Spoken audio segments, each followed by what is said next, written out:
You're watching JCT TV. This is Bible Study for the 21st century.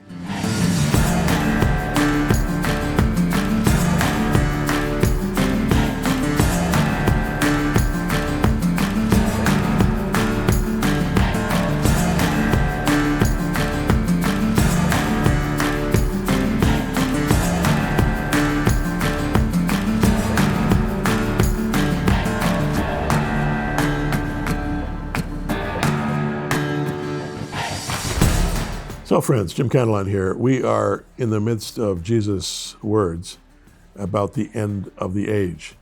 Asked the question by his disciples, he's giving them the answer, and I'm not sure it's what they expected or even what they wanted to hear. We've just begun the first few bits of chapter 24, last program, and we're going to continue through 25 and 26. So you hang in there, and if you have a Bible, get it, follow along, that'd be great. Until then, I'll be back right after this.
Now, last program, I stressed verse 14 of Matthew 24.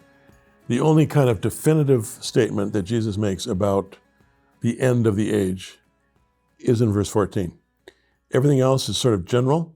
This is specific. And let me stress it again, and I'm going to underline it just for the sake of emphasis. Get my trusty pen out here. This gospel of the kingdom will be preached in the whole world as a testimony to all nations, then the end will come. Now, you can't escape the definitive assertion here. The gospel of the kingdom, and that's what Jesus came to bring to the world. It's the gospel of the kingdom. The kingdom of heaven is near. The kingdom of heaven is among you, referring to himself. He's calling us to be citizens of the kingdom of heaven, rather than the kingdoms of this world, okay? This is a critical eschatological message that is part and parcel to why Jesus came, all right? So this gospel of the kingdom will be preached in the whole world as a testimony to all nations. Revelation says the testimony of Jesus is the spirit of prophecy. So prophetic preaching is not about this earthquake, that disaster, this famine, all indicating Jesus is coming. No. It's the testimony of Jesus, not the testimony of disaster, that is the spirit of prophecy. And so this testimony to all nations will be preached, and then the end will come. Only then. I know this doesn't jive with a lot of what many of us have heard over the years from various end-time preachers. But with respect, any of the end-time preachers I've heard, and I heard quite a few when I was a kid growing up as a preacher's son, and these preachers would come through my dad's churches. My dad may be blissfully unaware of just how off base these guys were. Some would come with charts, and they put these big charts up, over the platform, and they would show us definitively, this, and this, and now this. And this is the return of Christ at this point in time. There was no sense at all when I was a little guy that Jesus would come back any later than the year 2000. In fact, the year 2000 was a wonder. I mean, we'll never see that. We'll never see the year 2000. So he'll come back in 1956, or he'll come back in 1963, or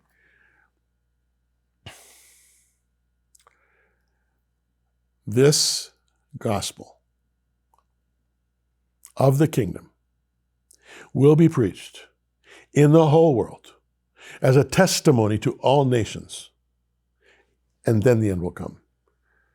We're closer to that reality than we've ever been in history before, as I said last program. I think we can say with more credibility than any generation before us that Jesus is coming soon. It won't be long, friends, before the whole world will have heard the testimony of Jesus. That doesn't mean the whole world will accept the testimony of Jesus, but the whole world will hear the testimony of Jesus. Then the end will come, okay? So, when you see standing in the holy place, the abomination that causes desolation, spoken of through the prophet Daniel, let the reader understand. Then let those who are in Judea flee to the mountains. Let no one on the housetop go down to take anything out of the house. Let no one in the field go back to get their cloak. How dreadful it will be in those days for pregnant women and nursing mothers. Pray your flight will not take place in winter or on the Sabbath, for then there will be a great distress, unequaled from the beginning of the world until now, and never will be equaled again. If those days had not been cut short, no one would survive, but for the sake of the elect, those days will be shortened. Now, Jesus is describing chaos in Judea. He knew that in the decades following his death and resurrection, the so-called Jewish wars, as Josephus, a historian, calls them, would see many desolations, not just one. Just as Antiochus Epiphanes of Syria had erected a statue of Zeus in the temple in 168 BC, this is the desolating sacrilege spoken of by Daniel, others would follow. And all you got to do is just read some history. You know, read the apocryphal books of Maccabees, 1st, 2nd Maccabees, 3rd and 4th Maccabees for that matter. Read Josephus and his Antiquities. Josephus tells us that the temple was often turned into a garrison for soldiers and a fortress by several armies. And of course, Titus totally razed it in 70 AD. So there was only one option for those caught up in these chaotic times: flee, don't look back. So in a sense, Jesus is presenting the end of days as a continuum, not just one event, but a continuum, a culmination, if you will, of event on event on event. And the urgency of the short term was going to be horrible. And you know, you read Josephus, and the description of the chaos, not just in Judea, but in the temple area itself and in the walled city of Jerusalem, it's just absolutely horrible reading. It wasn't just a case of the Romans, you know, besieging Jerusalem for 2 or 3 years, but it's a case of various zealot groups, Jewish zealot groups in the old city itself, who saw themselves as the saviors, who fought one against the other. They were like terrorist groups fighting each other. And there were times when, without the Romans' involvement, the streets of the city of Jerusalem literally ran with blood. And to get from one street to the next, you had to walk over bodies. It's just horrible. You know, I say easily read Josephus, but boy, I'm not sure I want you to read Josephus. It is grim reading. But he's the only historian of the age, of that time, so if you want to know, you got to read him. So 70 AD was a horrible time. But then in verse 23, he says this: at that time, if anyone says to you, look, here is the Messiah, or there he is, do not believe it. For false messiahs and false prophets will appear and perform great signs and wonders to deceive, if possible, even the elect. See, I've told you ahead of time. So if anyone tells you, there he is out in the wilderness, don't go out. Or here he is in the inner rooms, don't believe it. For as the lightning comes from the east, is visible even in the west, so will the coming of the Son of Man. Wherever there's a carcass, there the vultures will gather. Jesus used colorful language and imagery at times. So, Jesus raises the bar above vain speculations and references that Daniel's apocalyptic vision of the end of days may have suggested. In my vision at night I looked, and there before me was one like the Son of Man coming in the clouds of heaven. He approached the Ancient of Days, was led into his presence. He was given authority, glory, sovereign power. All nations and peoples of every language worshipped him. His dominion is an everlasting dominion that will not pass away, and the kingdom is one that will never be destroyed. That is, most people's eyes glaze over when they read that, because there's nothing to sink your teeth into. I mean, sure, reference to the Ancient of Days and the Son of Man, I mean, all good stuff, but the sign, Jesus says, the disciples have asked for will be the Son of Man coming on the clouds of heaven. Now, Peter, James, and John would twink to this, because Peter, James, and John had seen the brilliant, blinding heavenly cloud that had accompanied the Father's affirmation of Jesus on the Mount of Transfiguration. They had seen Jesus with Moses and Elijah. They'd seen him. They'd heard the voice of God the Father. This is my beloved Son. I'm pleased with him. So when Jesus talks about coming in the clouds of glory, they would relate to that immediately, because they'd already seen at least something that would presage that marvelous event. So it's an actual visual appearance. And there's no point in saying, well, does that mean that only the people within a 3 or 5 or a 10-mile radius will be able to see him because he can only come down at one place at one time? Right now, with modern technology, the whole world can watch an event happening in Washington, D.C., or happening in Jerusalem, Israel, or happening in London, England, or happening in Johannesburg, South Africa.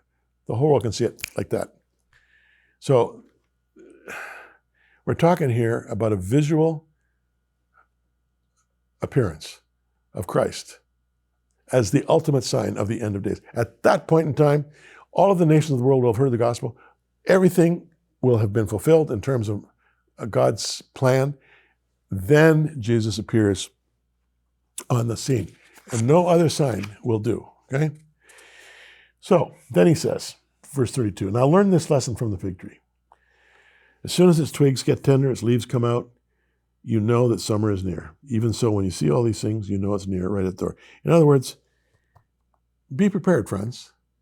There's life in the fig tree. You can see that something's starting to happen. The buds are beginning to swell. Soon the leaves will appear. And after the leaves, the figs. And after you've seen all of these things, then look for Jesus in the clouds. I'm there. How about you? I'll be back.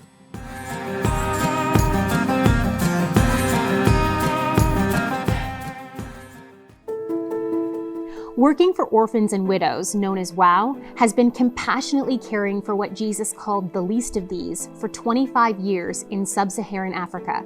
Founded by Jim and Kathy Cantelon in 1999, WOW has a trusted track record in South Africa, Zambia, and Malawi. The main focus of WOW is to provide home-based care for the poorest of the poor in isolated rural areas. WOW's ministry is comprehensive, engaging children, youth, young adults, widows, and pastors in providing relief for bed sores, oral thrush, skin cancers, hygienic afflictions, and tuberculosis, to twice-weekly visits for monitoring and evaluation. All this is faithfully ministered in Jesus' name. Those who die do so with dignity and always in the Lord. For 25 years, WOW has faithfully and humbly tried to express your love as donors and the love of God as Father to the weakest link. The joy on their faces as they receive the gift of love is exhilarating.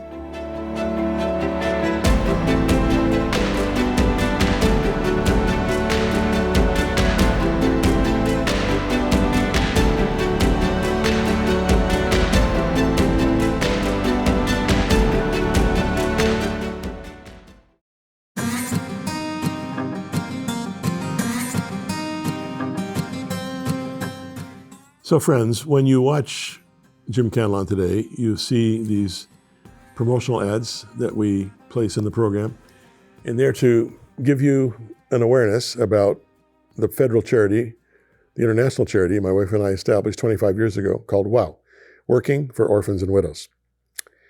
I was very moved as a pastor back 25 years ago by the gripping and horrible reality of HIV and AIDS and how it was destroying tens of thousands of young adults mainly in sub-Saharan Africa.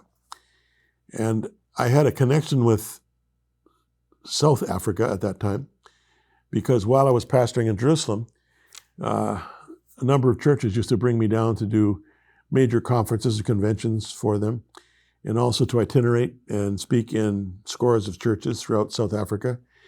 And I did that on a number of occasions, not realizing that in so doing, I was connecting, networking, if you will, with an emerging cohort of younger leaders who at that time were just in their early 20s. And they looked to me as a kind of a elder statesman, mentor. You know, some of them called me the bishop from Jerusalem, which I wasn't, but they were impressed that I had planted King of Kings in Jerusalem. And anyway,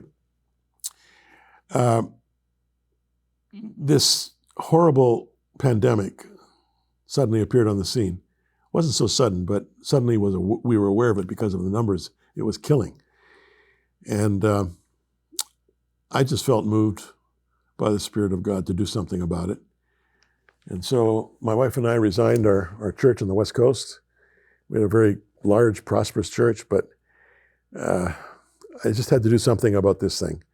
The greatest orphan and widow maker in the history of mankind. I was powerfully influenced by the word of the Lord that God is a father to the fatherless and a defender of widows in his holy habitation.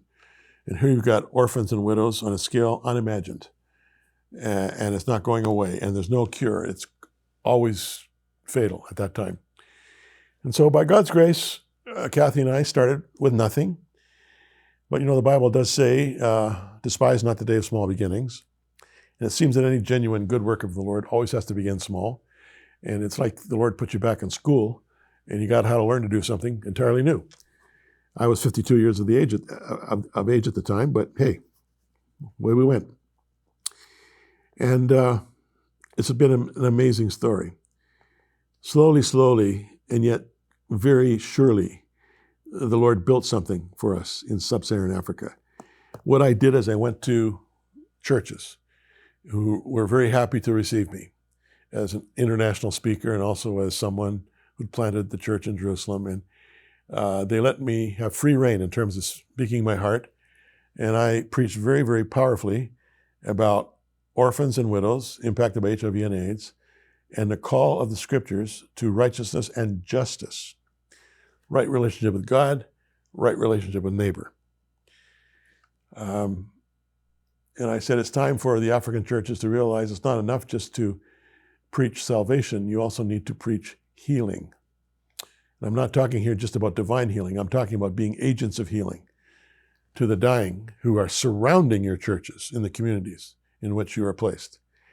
And at that point in time, most of the churches were ignoring it because they saw HIV and AIDS as God's punishment on sexual sin. I asked questions like, okay, so a woman's husband is sleeping around, he contracts HIV, he comes home and sleeps with his wife, she contracts HIV. Is she being punished for her sexual sin? Are the babies being born from HIV positive mothers being punished for their sexual sin? It didn't take me long, logically, just to show them the fallacy of their proposition. And I would say maybe 5 in 100 churches captured this vision I was preaching. But anyway, we now have what I call champion ministries in various African countries and also in southern India. And these are pastors and volunteers from local churches who are doing an amazing job and have been doing so for 25 years, with literally tens of thousands now of orphans and widows, most of them dying. With the advent of antiretroviral medicine, HIV can be kept at a very low, if not even undetectable viral load, but they still are HIV positive. But we've been teaching proper nutrition, how to grow a little garden, and slowly, we have been able to push back the impact of this pandemic in a significant way. I've shown you pictures in past programs of some of the people that we speak to. Most of my meetings are out in rural areas, dust and heat and mud brick houses and grass roofs and all of the things that you see typical of rural Africa. But occasionally I can also visit with an urban setting, even though it's a small urban setting. And I want to show you a few pics of a case in point. Here I am in Zambia, in Kabwe, Zambia, which is in the Copperbelt region of Zambia, which has been terribly impacted by HIV and AIDS. And I've been working there now with Kathy for 23 years. We started the charity 25 years ago, but it took us a while to discover these people. And we have a group of volunteers sitting there in front of me. My interpreter is sitting beside me. And this is in a very humble church built by the leader of our ministry there called Impact Community Outreach in Kabwe, Zambia. And we had about 100 volunteers. They all have their yellow shirts on. They come from every walk of life. Most are widows, but there's a number of men as well. And all they want from me is to be encouraged and to be taught the scriptures. And so I do that, and they are so grateful. It's humbling, actually. They sit there and they are struck by the Word of God, especially as it calls them to care for the orphan and widow. And they are encouraged by the fact that they're doing that. And I encourage them that they're doing that. And you can see the thoughtfulness on the faces. These are not casual believers. These are committed believers who are letting their light shine in a very dark place. They have a mission, a calling to reach out to those who are dying. And they sit there and, they would like me to teach for an entire day. In some sessions, we'll do maybe 2 or 3 hours in the morning and maybe 2 hours in the afternoon. But we always have to cut everything short by about 2 at least in the afternoon, because most of them are walking, some of them are riding bicycles back to where they live. And sometimes it's 2 and 3 hours, and they don't want to be doing that in the dark. You see in the back of their shirts that they wear when they're doing their volunteer work in the villages, transforming lives, transforming communities. They see themselves as ministering to the community, not just to individuals, but the individual life is where they start. And, they just are full of depth, thoughtfulness. It's so inspiring. Kathy and I often say when we're there, we go there to lift them up, and we find that they lift us up. And these are people living on less than $2 a day. These are not wealthy people. One thing we do for our volunteers is make sure that they have food to eat and fees to get their kids into school, because we do not want widows going out to ministering to dying widows when they themselves have empty stomachs. And so they go and they minister. They bathe. And many of these widows who are dying, they're lying there on a dirt floor. Sometimes they might have a blanket, and they're not able to toilet themselves properly, especially when they're so weak, and with dysentery, you can imagine. And so these precious volunteers go in and they bathe gently these ill ones, the women to the women, the men to the men, of course. They will put topical ointments on their sores, and believe it or not, they have bed sores, even though they don't have a bed to sleep in. They'll give them ointment for their oral thrush, which is a common affliction for those who are HIV positive. And for those who are about to die, they will find transport to get them to a local clinic. And when I mean find transport, they put them on the back of their bicycle, and walk them to a clinic 2 or 3 kilometers away. And this is one of the reasons why we've been promoting Wrap Up a Bicycle for Christmas, because the more bicycles we can provide these volunteers, the better. It just saves their work time by a good 3 to 4 hours a day. And then when these study sessions are over and we pray with them, away they go. On the right, they stand for prayer. On the left, they're walking back out into the community. They each have a bag, and they each have supplies, and they're going out to minister to the least of these, as Jesus put it. Little wonder, friends, I have no apology to make when it comes to presenting the opportunity to you of supporting this ministry. JCT is the official voice of WOW. JCT, if you will, is our proclamation of the gospel. WOW is our demonstration of the gospel. The righteousness, justice paradigm is fulfilled here. And we rely on the Lord to speak to people of like mind, who I believe many of you are. Follow the coordinates that you see on the screen and give for the sake of the least of these. We've got a 25-year track record. We have proven integrity, and by God's grace, we'll continue to do it as long as He gives us breath. Thanks for watching.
I just thank you for watching. I want to thank you again. I'll tell you why. Without you watching, what's the point of this? I'm speaking into the air, speaking to cameras, but to nothing behind the camera. The camera to me is you. And by God's grace, the message gets to you, both of the beauty and the wonder of the gospel message, the kingdom of heaven, but also of the kingdom of heaven realized in the lives of those who are literally dying with nothing in these stricken parts of the world. And by God's grace, we're just going to continue to do it. Why would we stop? People ask me, so Jim, when are you going to retire? I would say, why would I retire? I've got the biggest horizon I've ever had in my life right now. And by God's grace, granting us health and strength, we're just going to continue. And with your help, we're going to do it. Because our hands are not only the hands of Christ extended, but the hands of you extended to these very needy people. Thank you again. See you next time.